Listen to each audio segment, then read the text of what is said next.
पाठशाला में पहले चैप्टर की शुरुआत करूं उससे पहले लखनऊ से आई एक दर्दनाक खबर आप तक पहुंचा देना चाहती हूं। अलीगंज से यह खबर सामने आई है जहां इमारत में भयंकर आग लग गई है। अब तक 15 लोगों की मौत की पुष्टि हो गई है। सभी मृतकों की उम्र बहुत कम बताई जा रही है, 20 से 24 साल के बीच बताई जा रही है। और आग इतनी भयानक थी कि लोग इमारत के बाहर अपनी जान बचाने के लिए छज्जे का सहारा लेते हुए नजर आए। एक शख्स ने जान बचाने के लिए इमारत से छलांग तक लगा दी। अस्पताल में उस शख्स को भर्ती कराया गया है और ये तस्वीर आप स्क्रीन पर देख रहे हैं। आग की लपटें कैसे धू कर धुआं भी आपको दिखाई दे रहा है और आग की लपटें नीचे की तरफ आती हुई आपको दिखाई दे रही है। लगभग 25 लोग वहां उस इमारत में मौजूद थे। कुछ लोगों ने मौके से भागकर जान बचाई, लेकिन 19 लोग आग की लपटों में फंस गए हैं। 15 की मौत हो गई है, जबकि 4 घायलों को KGMU में एडमिट जो है वो करवाया गया है। ये आज की बड़ी खबर थी, अभी कुछ घंटे पहले आई है और इसीलिए हम चाहते थे कि न्यूज़ की पाठशाला में न्यूज़ से आपकी दूरी ना हो, आपको हर खबर पता हो। तो जो जानकारी मिल रही है उसके मुताबिक बेसमेंट में AC में शॉर्ट सर्किट हो गया था, उसकी वजह से आग लगी है। ये आशंका जताई जा रही है, अभी आधिकारिक कोई पुष्टि नहीं हुई है। हादसे वाली जगह पर डिप्टी CM ब्रजेश पाठक पहुंचे हैं और इस मंजर को जब उन्होंने देखा तो वो रो पड़े। पूरी सरकार पीड़ित परिवारों के साथ खड़ी है। अभी भी धुआं बहुत है बिल्डिंग में। रेस्क्यू करके सभी को एक एक सामान को हटा के देखा जा रहा है, लेकिन बड़ी घटना घटी है। लगभग 14 का आंकड़ा सामने है। हाँ। आप भी बहुत भावुक लग रहे हैं। बहुत, हमारे छोटे छोटे बच्चे चले गए।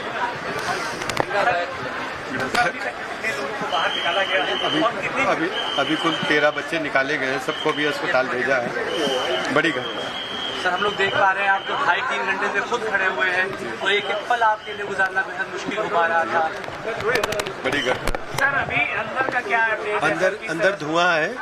अब बच्चे तो वहाँ नहीं है, लेकिन एक एक सामान को हटा के देखा जा रहा है और एक एक कमरे को चेक किया जा रहा है, क्योंकि लकड़ी का फर्नीचर बहुत था अंदर, तो उस फर्नीचर के धुआं के कारण को दिख नहीं रहा है। फिर भी फायर ब्रिगेड के लोग अंदर हैं, NDRF के लोग मौके पर हैं। आपने देखा ब्रजेश पाठक रो रहे हैं, भावुक हो रहे हैं, लेकिन एक बड़ा सवाल है कि आखिर आग लगी तो लगी कैसे। इस बीच CM योगी आदित्यनाथ और खुद प्रधानमंत्री नरेंद्र मोदी ने इस हादसे पर पोस्ट किया है X पर और खुद मौके का इस पूरे के पूरे हादसे का संज्ञान लिया है।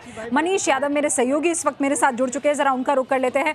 मनीष, इस वक्त स्थिति क्या है? क्योंकि बताया जा रहा है 15 लोगों की मौत हो गई है, छोटा मोटा हादसा नहीं था। मनीष, मेरी बात आप तक पहुंच रही है?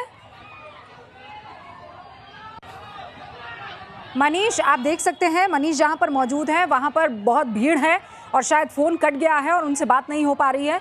लगातार हम अपने रिपोर्टर से जो कि ग्राउंड जीरो पर मौजूद है उनके संपर्क में हैं, वो ग्राउंड जीरो पर है। मनीष, मेरी आवाज़ आप तक पहुंच रही है? मनीष, सुनाई दे रहा है ना आपको? हाँ, आ रही है, आवाज आ रही है। हाँ मनीष, मैं स्टूडियो से रुबिका लियाकत बात कर रही हूँ। इस वक्त जो स्थिति है जरा न्यूज़ की पाठशाला के दर्शकों को अगर आप जल्दी से बता पाए, और अभी क्या लोग फंसे हुए हैं, सबको निकाल दिया गया है, क्या जानकारी है? देखिए रूबिका, अभी ऑपरेशन खत्म हो गया है। 14 लोगों की मौत, कुल 20 लोग निकाले गए थे, 6 लोग अस्पताल में भर्ती हैं। ये वो इमारत है जिसमें आग लगी थी। 2 फ्लोर हैं। पहले फ्लोर जो ग्राउंड फ्लोर है उस पर पेट क्लिनिक चलता है, दूसरे फ्लोर पर एनिमेशन की एक एकेडमी चलती है और सबसे ज्यादा लोगों की मौत इसी फ्लोर पर हुई है। जब आग लगी 2 से 2:30 बजे का समय था। फायर ब्रिगेड को सूचना दी गई थी, चूंकि फ्रंट साइड में आग लगी थी, AC का डक है, वहां पर शॉर्ट सर्किट हुआ जिसके चलते आग ने पूरे जो इमारत का पहला हिस्सा है उसे अपनी चपेट में ले लिया। लोग डरे हुए थे, चूंकि सीढ़ियों के पास आग थी, तो ऐसे में लोगों ने इमारत के जो फर्स्ट फ्लोर का, आप ये जो सीढ़ी के पास का हिस्सा देखेंगे, वहां से तार के सहारे दूसरी इमारत के बगल से नीचे उतरना शुरू किया। लगभग 6 लोग इससे उतरे होंगे, 6 लोग ऐसे बचे। बाद में चूंकि पूरा जो जहां से एग्जिट पॉइंट है वो पूरा बंद हो गया, तो ऐसे में बाहर के हिस्से में लोग चले गए। कुछ ने दरवाजे बंद कर लिए, कोई बाथरूम में बंद हो गया। सफोकेशन के चलते मौत ज्यादा हुई है, 14 लोगों की जानें चली गई हैं। हालांकि मुख्यमंत्री बेहद गंभीर हैं, नाराज भी हैं। एक उच्च स्तरीय कमेटी बनाई नहीं, लेकिन मनीष हुआ क्या था जरा ये बताइए, और ये लोग निकल क्यों नहीं पाए? क्या एक ही जगह थी जहां से निकला जा सकता था, इस वजह से ये लोग नहीं निकल पाए हैं? हुआ क्या? देखिए रूबिका, फायर सेफ्टी नॉर्म कहते हैं कि एंट्री पॉइंट अलग होना चाहिए, एग्जिट पॉइंट अलग होना चाहिए, लेकिन यहाँ इस इमारत में देखेंगे तो एक ही सीढ़ी है जिसी से आना जाना होता है। और जब यही सीढ़ी के आसपास आग लग गई, जो एसी का पूरा मकरजाल आप देखेंगे, तो लोग नीचे नहीं आ पाए, लोग डर गए। तो ऐसे में लोगों ने कूदना शुरू कर दिया। कुछ लोग ये इंतजार में थे कि फायर ब्रिगेड समय से पहुंच जाएगी, तो ऐसे में वो लोग इमारत के पिछले हिस्से चले गए और वहां पर उन्होंने दरवाजा बंद कर लिया। धुआं, चूंकि आग ने बहुत जल्दी पूरे जो पेट क्लिनिक है उसे अपनी चपेट में ले लिया। ऊपर के फ्लोर पर भी आग, चूंकि प्लाई से पूरी चारदीवारी बनी हुई थी, तो ऐसे में आग बहुत जल्दी फैल गई। और नतीजा ये हुआ कि 14 लोगों की जानें चली गई। कारण ये रहा कि जो एंट्री और एग्जिट पॉइंट एक होने के चलते जब आग उस एरिया में फैल गई तो लोग डर के चलते बाहर नहीं आ पाए, और जिसका नतीजा 14 असमय मौतों के रूप में सामने आया है। पर मनीष, ये 14 आंकड़ा कोई छोटा मोटा आंकड़ा नहीं है ना, मतलब 14 हाड़ मांस वो जो व्यक्ति हैं वहां पर, वो जल गए, वो भुन गए और किसी तरह की कोई मदद नहीं पहुंच पाई। और बहुत हाई राइज इमारत भी दिखाई नहीं दे रही है। कहां चूक हो गई? मतलब मान लीजिए आग लग गई, जिसने बिल्डिंग बनाई उसकी गलती कि उसने फायर सेफ्टी नॉर्म्स का नहीं ख्याल रखा, लेकिन क्या ये सूचना फायर ब्रिगेड को नहीं लग गई थी? आने में कितना वक्त लग गया? देखिए, जो जानकारी मिली है उसके मुताबिक 2 से 2:30 बजे के बीच फायर ब्रिगेड को जानकारी दे दी गई, फायर डिपार्टमेंट को जानकारी दे दी गई। बच्चे अंदर से फोन कर रहे थे, उनके परिजन बाहर से फोन कर रहे थे, लेकिन फायर ब्रिगेड की जो गाड़ियां हैं वो देर से पहुंची। जब फायर ब्रिगेड नहीं पहुंची थी, जो तस्वीरें आई, जो विजुअल आए, उसमें इस फ्रंट हिस्से में आग लगी हुई है, लोग नीचे उतर रहे हैं, कहीं गाड़ियां दिखाई नहीं दे रही। और जब फायर ब्रिगेड पहुंची तो आग ने पूरे इमारत के अगले हिस्से को, मतलब इस हिस्से को अपनी चपेट में ले लिया था। और तब तक शायद बहुत देर हो गई थी। कोशिश जरूर की गई, रेस्क्यू ऑपरेशन चलाया गया, 3 घंटे लगातार फायर ब्रिगेड की गाड़ियां लगी रही, लेकिन जो आधे घंटे में राहत मिलनी चाहिए थी और शायद वो कारगर भी होती, वो न मिलने का नतीजा मौतों के रूप में सामने है। एलडीए, जिसकी जिम्मेदारी होती है कि इमारत में ये देखे फायर सेफ्टी गाइडलाइन नक्शे के अकॉर्डिंग है कि नहीं, नगर निगम की भी जिम्मेदारी होती है, और सबसे बड़ी जिम्मेदारी फायर डिपार्टमेंट की होती है, जो एनओसी देता है कि ये इमारत में फायर विभाग की जो गाइडलाइंस हैं उसको फॉलो किया गया है। लगातार अभियान भी चलता है। चारबाग रेलवे स्टेशन से लेकर शहर के कई हिस्सों में अभी महीने भर पहले ही अभियान चलाया गया था, नोटिस दिए गए थे जिनकी गाइडलाइंस जो लोग फॉलो नहीं कर रहे थे, लेकिन बावजूद इसके नहीं, पर मेरे रोंगटे खड़े हो रहे हैं मनीष, सिर्फ ये सोच कर कि आप आग लग रही है, आप कमरे में बंद हैं, आप लगातार फायर ब्रिगेड को, पुलिस को, अगल बगल के लोगों को फोन कर रहे हैं कि कोई बचा ले, कोई बचा ले, और मतलब 14 लोग जिंदा खत्म हो जाते हैं, जल जाते हैं, मर जाते हैं, कोई कीमत ही नहीं है। 1 नहीं, 2 नहीं, 3 नहीं, 4 नहीं मनीष, 14 लोगों की मौत हो जाती है एक इमारत में आग लगने की वजह से। और आके पाठक जी वहां पर बहुत भावुक हो रहे हैं, रो रहे हैं, लेकिन जवाबदेही तो होगी ना किसी की। देखिए, बिल्कुल जिम्मेदार एलडीए है, जिम्मेदार नगर निगम है, जिम्मेदार फायर डिपार्टमेंट है। एक तो चूक समय रहते न पहुंचना, और दूसरा आखिर इमारत के नक्शे को अनुमति मिल कैसे गई, कैसे फायर डिपार्टमेंट ने एनओसी दे दी कि यहां पर फायर विभाग की जो गाइडलाइंस है उनको माना जा रहा है, उनको फॉलो किया जा रहा है। मुख्यमंत्री की हिदायत के बावजूद भी, क्योंकि लखनऊ में बीते कुछ सालों में कई जगह आगजनी हुई है, एक होटल में आग लगी थी, उसके बाद मुख्यमंत्री बेहद गंभीर थे, सख्त निर्देश दिए गए थे कि जो नॉर्म्स का पालन नहीं करेगा उसे एनओसी नहीं दी जाएगी, कॉमर्शियल इमारत इस्तेमाल नहीं कर सकता। लेकिन मतलब आप सोचिए ना, आप सोचिए मनीष, आप सोचिए, मतलब तमाम जो न्यूज की पाठशाला को इस वक्त देख रहे हैं, आप जहां पर मौजूद हैं, अगर जान बचानी है तो अलावा हड्डी पसली तोड़ने के और कोई चारा नहीं है, कूद जाओ। अगर बचना है तो कूद जाओ। वो ना जाने तीसरी मंजिल चौथी मंजिल कूदोगे तो बच पाओगे, अगर नहीं कूदे तो फिर जल जाओगे। और यही हुआ उन 14-15 लोगों के साथ जिन्होंने अपनी जान गंवा दी है। अब पहले तो आपने नक्शा कैसे पास किया, उसके बाद फायर सेफ्टी नॉर्म्स आप एक के बाद एक लापरवाही करते चले गए, किसी ने रोका क्यों नहीं? आपका इंस्पेक्शन कहां चला गया? क्यों आप चुप्पी साध कर बैठ गए? और यहां दोनों तरफ से गलती है, जिसकी बिल्डिंग थी उसकी भी गलती है, और जो वहां इंस्पेक्शन करने लोग जा रहे थे उनकी भी गलती, और नहीं गए तो बड़ी गलती है। लेकिन अब यह कि हम क्या करें, खबर सुनाए दिखाए 15 लोगों की मौत की और फिर खत्म मामला।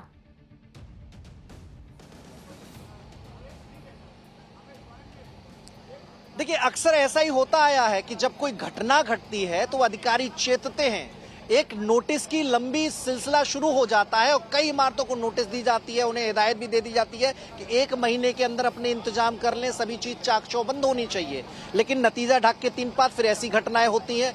कॉमर्शियल जितनी बिल्डिंगें हैं, क्या फायर डिपार्टमेंट ने एनओसी देते वक्त कोई इंस्पेक्शन किया था? और क्या जो हर महीने इंस्पेक्शन होता है, फायर इंस्पेक्टर की जिम्मेदारी होती है, क्या वो निभाई जाती है? एलडीए के जोन इंचार्ज, अलीगंज के जोन इंचार्ज, जिनका जिम्मा होता है कि अगर कहीं कोई कंस्ट्रक्शन बन रहा है तो पूरी टीम पहुंच जाती है। हाँ। लेकिन जब नक्शा पास है, उसमें एक ही एंट्री एक ही एग्जिट पॉइंट है, कॉमर्शियल बिल्डिंग है, बड़ी संख्या में लोग आते हैं, तब जोन और मनीष उम्र बताई जा रही है 20 से 24 साल। मतलब सोचिए, लगते जिगर किसी माँ का, वहां 20 से 24 साल की उम्र के युवा जो है वो जलकर राख और खाक हो गए हैं। मुझे इस इलाके के बारे में जरा बताइए, न्यूज़ की पाठशाला के दर्शकों को इस इलाके के बारे में बताइए। ये बच्चे कौन थे जो वहां पर रह रहे थे? ये अलग अलग इलाकों से आए थे, पढ़ाई के लिए आए थे? कौन थे ये बच्चे, मनीष? देखिए, लखनऊ के रहने वाले बच्चे थे। अलीगंज इलाका पॉश इलाका माना जाता है, रोड भी बहुत चौड़े, तभी फायर ब्रिगेड आसानी से यहां पहुंच गई थी। कॉमर्शियल ये पूरा इलाका है। एनिमेशन की क्लासेस कर रहे थे, वो ट्रेनिंग ले रहे थे। कोई गेम डिजाइनिंग सीख रहा था, कोई गेम की कोडिंग सीख रहा था, कोई ग्राफिक डिजाइनिंग करने के लिए यहाँ पर आया था, किसी ने एनिमेशन कोर्स में दाखिला लिया था। जो मुख्यमंत्री योजना चलाते हैं एमएसएमई की, जिसमें सेल्फ रोजगार किया जा सकता है, उसके लिए एक अहम पड़ाव होता है, और उसके लिए यहाँ पर बच्चे आए हुए थे। 20 से लेकर 25 साल तक के सभी बच्चे हैं, लखनऊ के रहने वाले हैं, अच्छे अच्छे परिवारों के बच्चे हैं। जो कि परिवारीजन, जब ये घटना घटी, सबको सूचना मिली तो सब बाहर थे, सब ईश्वर से प्रार्थना कर रहे थे कि उनका बच्चा बच जाए। लेकिन 14 प्रार्थनाओं पर शायद ईश्वर ने भी गौर नहीं किया, जिसके चलते उनकी असमय मौत हो गई। यहाँ पर इस आस में दाखिला लिया था कि यहाँ से पढ़कर कुछ हासिल करेंगे, अपने अपने फील्ड में बेहतर मुकाम हासिल करेंगे, लेकिन शायद कुछ और ही होने को मंजूर था। आज जो हुआ उससे परिजन बहुत दुखी हैं, मुख्यमंत्री बहुत दुखी है, रक्षा मंत्री राजनाथ सिंह भी बहुत दुखी है, चूंकि लखनऊ के सांसद हैं, वो भी पहुंचने वाले हैं। लेकिन व्यवस्थाओं पर सवाल जरूर इस घटना ने और मजबूत तरीके से खड़ा किया है कि जो जिम्मेदार लोग हैं, आखिर उनके स्तर पर ऐसी लापरवाही, ऐसी चूक हो क्यों जाती है, और क्या ऐसी चूक लापरवाही के लिए प्रशासन में कोई जगह है? कार्रवाई सिर्फ छोटों पर क्यों, बड़ों पर कार्रवाई क्यों नहीं होनी चाहिए? ये सबसे बड़ा सवाल है, और यही वजह है कि आज न्यूज़ की पाठशाला में ये पहली खबर है।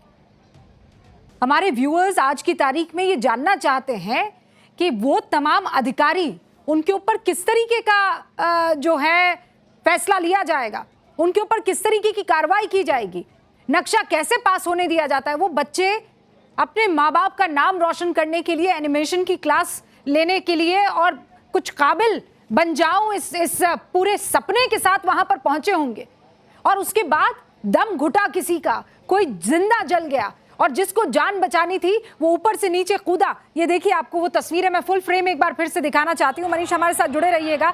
मैं दर्शकों को बता दूं, ये तस्वीरें आप देखिए, ये जैसा मनीष बता रहे हैं, ये पॉश इलाका है, ये ऐसा वैसा इलाका नहीं है, ये पॉश इलाका है। और यहाँ पर आप देखिए, जब आग लगी तो कैसे एक के ऊपर एक चढ़कर बच्चा बस ये चाहता था कि उतर जाए, जान बचा ले हम। कोई कूद गया वहां से, जब कुछ नहीं मिला, कोई आस, कोई उम्मीद नहीं जगी, दिखी तो कूद गए बच्चे। और आप जगह देखिए ना, जहां पर मनीष मौजूद है वहीं पर आग लगी है। ये उस रोड की चौड़ाई मनीष जरा दर्शकों को बताएंगे, और क्यों फायर ब्रिगेड को इतना टाइम लग जाता है आने में? कितनी दूर रही है फायर ब्रिगेड की? और जैसा आप बता रहे हैं कि यहाँ कोई तारों के जाल भी नहीं बिछे हुए हैं ऊपर इलेक्ट्रिसिटी वाले, ना ये सिकड़ी गली है कि आप बहाना बना सके कि नहीं हमें वक्त लग गया, हम नहीं पहुंच पाए।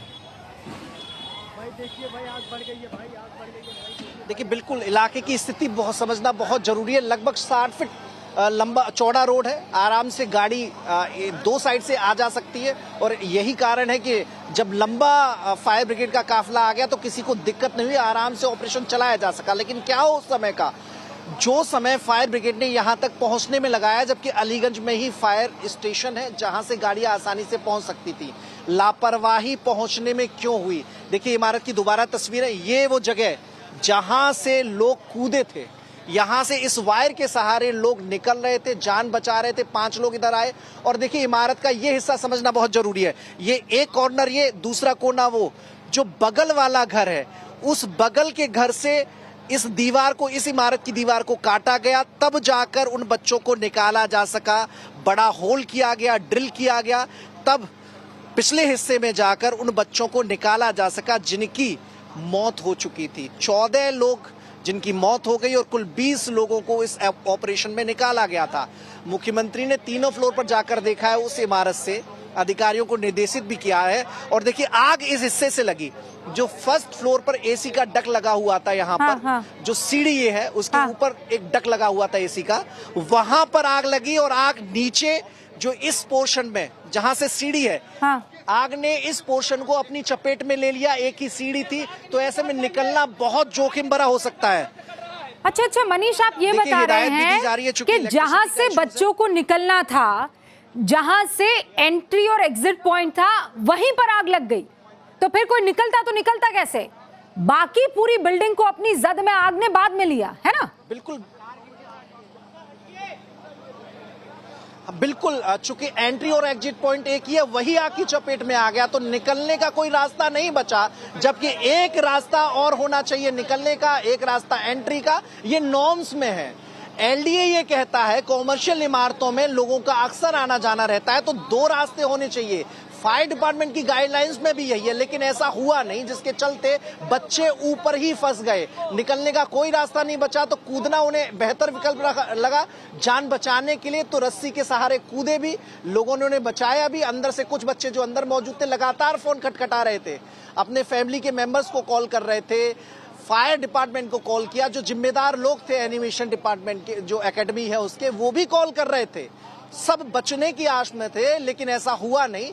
14 लोग इसी लापरवाही के चलते काल के गाल में समा गए। और अब देखिए इमारत, पेट क्लिनिक नीचे है, वहां पर भी पूरा जलकर राख हो गया है। कई जानवर यहां पर भी जिंदा जल गए, कुछ जानवरों को एडमिट कराया था कुछ लोगों ने, वो भी यहां पर जिंदा जल गए। ऊपर के पोर्शन में 14 लोग जिनकी मौत हुई है, 6 लोग अभी हॉस्पिटल में भर्ती हैं। मुख्यमंत्री जिनसे मिलकर आए, फैमिली के मेंबर्स से मिलकर आए, उन्हें ढांढस भी बधाया है। उप मुख्यमंत्री लगातार मौके पर मौजूद रहे थे। अब हाई लेवल कमेटी जांच करेगी लापरवाही किस लेवल पर हुई, आखिर इस इमारत को नोटिस क्यों नहीं दिया गया, क्या इंस्पेक्शन में कमी थी, यहाँ पर इंस्पेक्शन नहीं हो रहा था, क्यों ढील डाली गई थी। तो ऐसे बहुत सारे सवाल हैं, तो जांच होगी। तो और मनीष जरा इस इलाके के बारे में आप बता सकते हैं? अभी भी दुकानें, मतलब आप बता रहे हैं ये मार्केट एरिया है ना, बाजार है, कमर्शियल एरिया है। देखिए बिल्कुल हाँ, कॉमर्शियल एरिया है। इस हिस्से से, यहाँ से देखेंगे कुछ एक घर है रेजिडेंशियल, और फिर इस हिस्से में आप सीधे चले जाएंगे तो पुरनिया इलाका पड़ जाता है। यहाँ से पूरा कॉमर्शियल बिल्डिंग शुरू हो जाती हैं। आयोग का दफ्तर यहाँ पर है, बाकी और पंचायती राज डिपार्टमेंट भी, उत्तर प्रदेश सरकार का निदेशालय इसी एरिया में है। अलीगंज पुराना एरिया माना जाता है, कपूरथला, पुरनिया ये ऐसा इलाका है जहाँ बड़ा बाजार भी है, तो ऐसे में अच्छा इलाका माना जाता है, पॉश इलाका माना जाता है। वीवीआईपीज लोग रहते हैं, सरकारी कॉलोनी भी इस इलाके में मौजूद है, तो ऐसे में व्यवस्थाएं। मनीष वैसे एक बार आप बताएंगे, आग लगी कितनी बजे और फायर ब्रिगेड की गाड़ी पहुंची कितनी बजे? देखिए 2 से लेकर 2:30 बजे तक आग लगने की जानकारी मिली है। और फायर ब्रिगेड की टीम लगभग 2:45 बजे पहुंची है, तो मतलब आधा घंटा जो गया, 2 से लेकर अगर 2:15 भी मानते हैं तो 2:45 बजे, 2:45 पर यहाँ पर फायर ब्रिगेड की गाड़ी पहुंची। तो मतलब आधा घंटा लग गया सूचना देने के बाद फायर ब्रिगेड की गाड़ियों को यहाँ पहुंचने में। मनीष अब आपको इसलिए रोक रही हूँ कि हमारे पास कुछ चश्मदीदों के जो बयान है वो आने लगे हैं और वो बता रहे हैं उनकी आंखों देखी। जरा एक बार सुनवा देते हैं दर्शकों को, उसके बाद मैं आपके पास आती हूँ। ये पेट स्टोर था और ऊपर कुछ लाइब्रेरी या कंप्यूटर कोर्स का कुछ वो था। जब हम लोग यहाँ पे आए तो धुआं निकल रहा था। उसके बाद से हम लोग लगातार पुलिस वाले सबको कॉल कर रहे थे कि आप आ जाइए, और कुछ लोगों को तो हमने बचाया, तार से 5-6 लोगों को, 1 लड़की और 5 लड़का। बट आग लगने के बाद फिर एक आदमी ऊपर से सीधा नीचे कूदा, जिससे उसकी वजह से रीढ़ की हड्डी टूट गई और उसके दोनों पैर में चोट लगा। फिर उसके बाद 15 मिनट तक कोई नहीं आया। पुलिस वाले आए, इधर उधर राउंड मारे, उन्होंने फिर फोन किया, क्या किया, उसके बाद आए। तब तक आग पूरी लग चुकी थी और अंदर कम से कम 4 से 5 लोग या उससे ज़्यादा भी है, और मुझे तो नहीं लगता वो बच पाए होंगे। अभी लोग फंसे नहीं हुए, अब वो चले गए भाई। अब वो उनको फंसना नहीं बोल सकते हम लोग। जो फंसे थे वो बच गए, और जो नहीं आ पाए वो भाई क्या बोलूँ अब मैं। स्थानीय लोग 10-12 लोग बता रहे हैं, स्थानीय लोग बता रहे हैं कि हाँ इसमें फंसे हुए हैं। आप यहाँ पर पहुँचे, क्या यहाँ पर अभी क्या स्थिति है? जी अभी बहुत देख ही रहे हैं आपके सामने जो स्थिति है। अभी इसके बाद आकलन करने के बाद ही हम कुछ बता पाएंगे। जब आप लोग आए, रेस्क्यू कितने लोगों को किया गया यहाँ से? जी यहाँ से रेस्क्यू कितने लोगों को अब तक किया जा चुका है? अभी इसके अंदर हल ही नहीं पाया है, इतनी आग लगी है, भयावह स्थिति है। जैसे हमको लगेगा हमारे पास हाइड्रोलिक प्लेटफॉर्म लगी हुई है। और इस पूरे मसले पर योगी आदित्यनाथ ने भी संज्ञान लिया है, उनका बयान भी आपको सुनवा देती हूँ। मैं उन सभी परिजनों के प्रति जिन्होंने अपने परिवार के उन नौजवानों को खोया है, उनके प्रति मैं अपनी संवेदना व्यक्त करता हूं। उन पूरे परिवारजनों के प्रति और इस पूरे मामले के लिए मैंने उत्तर प्रदेश के पुलिस महानिदेशक और अपर मुख्य सचिव गृह को भी कहा है कि वे स्वयं मौके पे जाकर के इसकी रिपोर्ट प्रस्तुत करें। मैं स्वयं भी वहां के लिए प्रस्थान कर रहा हूं, जिससे इस पूरे मामले की तह में हम जाकर के दोषियों को सजा भी दे सकें और उन पीड़ित परिवारों के प्रति अपनी संवेदना भी व्यक्त कर सकें। मेरे सहयोगी विनोद भी हमारे साथ जुड़ चुके हैं, जिन्होंने ये खबर हम तक पहुंचाई थी सबसे पहले। लेकिन एक और बात बता दूं, इस वक्त की बड़ी खबर है, जानकारी हमें ये मिल रही है कि किसी भी वक्त बुलडोजर वाली कार्रवाई की जा सकती है। अग्निकांड जिस बिल्डिंग में हुआ है उस पर सख्त से सख्त एक्शन लेने के आदेश योगी आदित्यनाथ ने दे दिए हैं। बुलडोजर की कार्रवाई भी हो सकती है, ये जानकारी हमें मिल रही है। 3 नाम बताए जा रहे हैं, वीरेंद्र शुक्ला, सुरेंद्र शुक्ला, धीरेंद्र शुक्ला। इन तीनों के खिलाफ केस दर्ज कर लिया गया है। वीरेंद्र शुक्ला रामेश्वरम इंस्टीट्यूट के मालिक बताए जा रहे हैं। विनोद का रुख करते हैं, सारी जानकारी उनके पास मौजूद है। विनोद, ये इस वक्त की सबसे दर्दनाक, सबसे खतरनाक और डरा देने वाली खबर है। बच्चे अपने माँ बाप का नाम रोशन करने के लिए किसी इंस्टीट्यूट में पढ़ने जाते हैं और वहां से उन माँ बाप को मिलती है उनके जल जाने की, मौत की खबर। 15 बच्चे जलकर खाक। बिल्कुल बिल्कुल सही कहा आपने रुबिका, बेहद दर्दनाक है ये और बहुत दुखद भी है। हम ट्रॉमा सेंटर मौजूद थे जहां पे ये डेड बॉडीज लाई गई, जहां सर्वाइवर्स को लाए गए। हमने उनमें से कुछ सर्वाइवर्स से बात भी की है। एक लवप्रीत है जो दिल्ली की रहने वाली हैं, जिनके पैर की हड्डी टूट गई है। उन्होंने जंप करके अपनी जान बचाई। 2nd फ्लोर से उन्होंने जंप किया था, खिड़की तोड़कर निकली और बता रही थी किस तरीके से जो फर्स्ट ग्राउंड फ्लोर पे जब आग लगी फर्स्ट फ्लोर पे, तब धुआं सारे फ्लोर पर फैलता गया और इतनी तेजी से धुआं फैला कि किसी को ना तो कुछ दिखाई दे रहा था और ना ही कुछ समझ में आ रहा था। कुछ लोगों ने खिड़कियां तोड़ी और उसी खिड़की से कुछ बच्चे कूदे। जो 9 सर्वाइवर हैं उसमें से मैक्सिमम बच्चे जो है उन्हीं खिड़कियों से कूदकर अपनी जानें बचाई। एक लड़का जो छत से 2nd फ्लोर से कूदा, जिसको गंभीर चोटें भी आई हैं। तो वो बता रहे किस तरह से वो हादसा हुआ, किस तरीके से कोई बचाव के उपाय वहां पे नहीं थे, कोई ऐसा सिस्टम नहीं था कि वो सीढ़ियों से उतर पाए, क्योंकि जो रास्ता सीढ़ियों का था वहां पे भी बहुत बुरी तरह से धुआं भरा हुआ था और जो बच्चे वहां से निकलने की कोशिश कर रहे थे वो वही बेहोश होकर गिर रहे थे। आप देखिए जो रिपोर्ट डॉक्टर्स ने दी है उसमें ये बताया जा रहा है कि मैक्सिमम डेथ जो 15 मौतें हुई हैं बच्चों की, जो दुखद मौतें हुई हैं, वो सभी सफोकेशन से हुई, यानी दम घुटने से हुई हैं। उनकी मौतें जलने से नहीं हुई हैं। तो जिस तरीके से धुआं भरा और उसके बाद अगर तुरंत कार्रवाई की गई होती, बच्चों को वहां से लिफ्ट आउट किया गया होता या कोई ऐसा दरवाजा होता जो जहाँ से सेफली एग्जिट हो पाता। नहीं, पर विनोद अब हमें लगता है इस देश को अगर आगे जाना है तो ये वो तमाम चीजें हैं जिनको हमें बहुत संजीदगी से लेना होगा। हमें लगता है ये वो चीजें हैं जिन पर हमारे साथ तो नहीं होगा, नहीं ये हमारे साथ भी हो सकता है। हम जिस जगह इस वक्त मौजूद हैं हमारे साथ भी हो सकता है अगर हम नॉर्म्स का पालन ना करें। आप जिस जगह से हमें देख रहे हैं वहां भी हो सकता है अगर नॉर्म्स का पालन ना किया जाए, और इसीलिए बहुत जरूरी है कि हम अपनी जिम्मेदारी निभाएं। और जो जिम्मेदारी नहीं निभा रहे हैं, खासकर प्रशासन के लोग, ये तमाम अधिकारी, ये सरकारें, इन सबको कटघरे में खड़ा करने का काम हम इस वक्त करेंगे। अभी जानकारी ये मिल रही है कि बुलडोजर एक्शन भी लिया जा सकता है इस बिल्डिंग के खिलाफ। विनोद, बहुत बहुत शुक्रिया, मनीष, बहुत बहुत शुक्रिया इस तमाम जानकारी के लिए। लेकिन आज ये यक्ष प्रश्न है जिसका जवाब इस देश को देना होगा, और वो यक्ष प्रश्न ये है कि हम कब तक इस तरीके की खबरों पर